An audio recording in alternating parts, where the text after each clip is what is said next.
Hi all welcome to Blasters arena. Kerala ബ്ലാസ്റ്റേഴ്സിനെ സ്വന്തമാക്കാൻ വേണ്ടി ഒരു വിദേശ ഗ്രൂപ്പ് ചർച്ചകൾ നടത്തുന്നു എന്നുള്ളതിൻ്റെ ഒരു വീഡിയോ നമ്മൾ ഇന്നലെ ചെയ്തിരുന്നു. അതായത് പോസിറ്റീവായ രൂപത്തിൽ ചർച്ചകൾ മുന്നോട്ട് പോകുന്നുണ്ട്.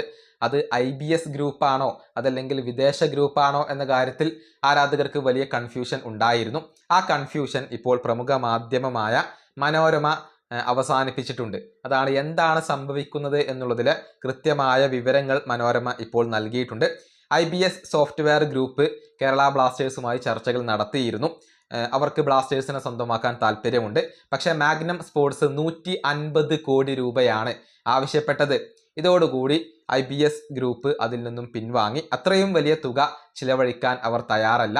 അതുകൊണ്ട് IBS ഗ്രൂപ്പല്ല ഇപ്പോൾ ചർച്ചകൾ നടത്തുന്നത്, മറിച്ച് ഒരു വിദേശ ഗ്രൂപ്പാണ് കേരള ബ്ലാസ്റ്റേഴ്സുമായി ചർച്ചകൾ നടത്തുന്നത്. വിദേശത്ത് പ്രവർത്തിക്കുന്ന ഒരു മലയാളി ബിസിനസ്മാൻ ആണ് ഇപ്പോൾ കേരള ബ്ലാസ്റ്റേഴ്സിനെ സ്വന്തമാക്കാൻ വേണ്ടി ചർച്ചകൾ നടത്തുന്നത് എന്നാണ് മനോരമ റിപ്പോർട്ട് ചെയ്തിട്ടുള്ളത്.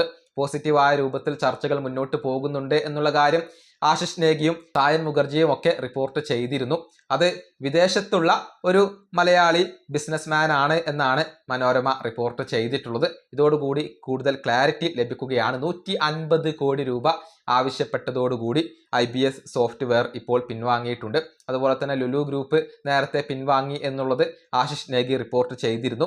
നിലവിൽ വിദേശത്തുള്ള ഒരു മലയാളി സംരംഭകനാണ് കേരള ബ്ലാസ്റ്റേഴ്സിനെ സ്വന്തമാക്കാൻ വേണ്ടി ഇപ്പോൾ ശ്രമിച്ചുകൊണ്ടിരിക്കുന്നത്. 150 കോടി രൂപ അത് IBS ഗ്രൂപ്പിനെ സംബന്ധിച്ചിടത്തോളം താങ്ങാവുന്നതിലും അപ്പുറമാണ്. അതല്ലെങ്കിൽ വലിയ ഒരു വിലയായിക്കൊണ്ടാണ് അവരിപ്പോൾ അതിനെ പരിഗണിക്കുന്നത്. ഈ വീഡിയോ അവസാനിപ്പിക്കുന്നു. അടുത്തൊരു വീഡിയോ കാണാം.